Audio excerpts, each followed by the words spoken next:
Hello, thank you, and welcome to my presentation. My name is Sarah Kariuki. I'm a PhD candidate at Wageningen University, and I'm presenting my research on the role of information in stimulating demand for safer food. The work was done jointly with Vivian Hoffman from IFPRI. So the main motivation of our study is the fact that demand for food safety is typically low in low-income settings like ours. And this has led to low prioritization of the issue of food safety by both the government and also the food industry players. However, we find that in some settings, some farms sell safer products at higher prices, mainly because they want to protect their brands against any association with food recall or a negative media report. Yet these firms do not label their products as safe in an attempt to signal safety information to the consumers, partly because of challenges of achieving full compliance in these settings, but also evidence is recent evidence shows that such marketing efforts of a labeled brand do not result in lasting impacts on consumer demand. So in this case, we test the role of independent information by a third party, which is mainly based on evidence from a previous study. And this is the kind of information that the government would supply to consumers. And we hypothesize that in this case, this information may be more credible than marketing claims by any specific firm. So in terms of our research question, we test whether general information can stimulate demand for safer foods. And specifically, we also look at the type of information that is most effective in changing consumer behavior or in stimulating demand. So in terms of our study design, we studied the issue of aflatoxin contamination, which is a hazard known to cause liver cancer and also associated with stunting in young children. So our study was conducted in Kenya, in a town in the eastern region of Kenya, Meru town. And this region is a known hotspot for aflatoxin contamination. So our 979 households were selected for our study, and these households were randomly assigned to one of the 3 treatment groups that I'm going to describe to vary the type of information that was provided. So we provided information during households visits. And the first group received general information in terms of general effects of consuming aflatoxin contaminated foods. And this group forms our main comparison group. The second group received the general information plus the names of 2 existing brands that were found to be more likely to meet the Kenyan regulatory limit for aflatoxin contamination, that is 10 parts per billion. This was found in a previous research.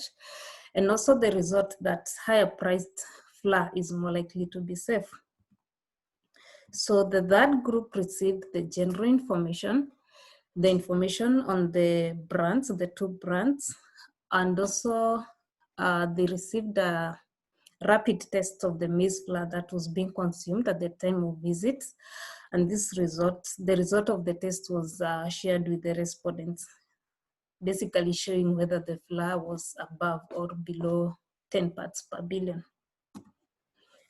So these households were visited again 8 to 9 weeks, and our main interest was to observe the flour that was being consumed and also the price of this maize. And these 2 forms the main outcome variables in our analysis. So I'm going to present the main results.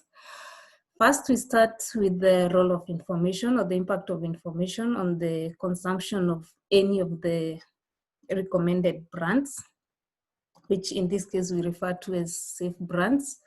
And this is 2 months after the information was given. And in this graph, I show the proportion of households consuming any of these two brands at follow-up by treatment category. So we start with the comparison group or the general information group, whereby 10% of the households were consuming any of the mentioned brands.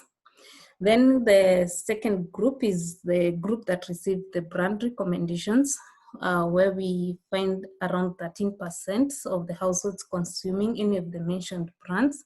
So when you compare that with the general information group, you only find a slight increase in the proportion, and this is not statistically significant. However, we do find a significant effect for the group that received the test result in addition to the other information.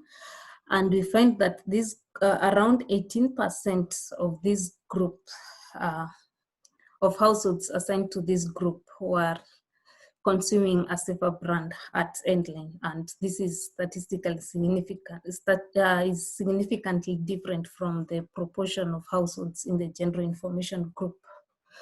So at the far end, I split the test group into two based on the test results, whether the test result was above 10 parts per billion. In this case, I refer to that as a positive test result, or below 10 parts per billion, a negative test result, meaning the flour was safe. And we do find the biggest impact of the highest proportion of households for the group that received a test result showing that their flour was contaminated, or a test result above 10 parts per billion.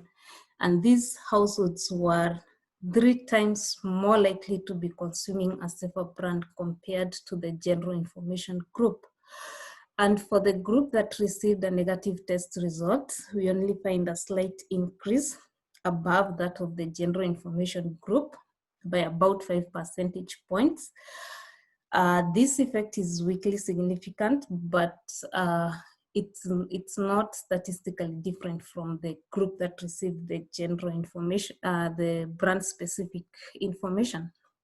So in general, the result for the group that received the tests is mainly driven by the effect for the households that received a result of above 10 parts per billion, what I call a positive test result in this case. So when we look at the impact of information on the price outcome, and in this graph I show the treatment effects in terms of Kenya shillings per kg, and this is compared to the mean for the comparison group, which was 48 Kenya shillings per kilogram per kg. And again, we do not find any significant effect for the group that received the brand recommendations, but we do find a statistically significant effect for the group that received the test results of around 1 shilling and some few cents above that of the control of the comparison group. And again, the results seem to be driven by the group that received a positive test result or whose flour was found to be unsafe at baseline. So in conclusion, we find that providing independent food safety information affects consumer demand, but this is only when the information is accompanied by a test result of the flour that the household was consuming then. In this case, it seems that testing make aflatoxin risk more real to consumers, and this is similar to the effect of either a food recall or even a negative media report. And therefore, the implication of our study is that when consumers have a reason to be worried about food safety, some do change their behavior. For example, we find a significant effect for the group that received a test result. However, we do note that most people do not change. For example, for the group whose flour tested positive at baseline, we find that at follow-up, only 30% were consuming the recommended brands. So 70% did not change or did not follow the brand recommendations. Therefore, this means that consumer demand in this case is not sufficient to improve food safety, and therefore other interventions may be needed. Thank you for listening, and I look forward to more interactions during the conference. Thank you.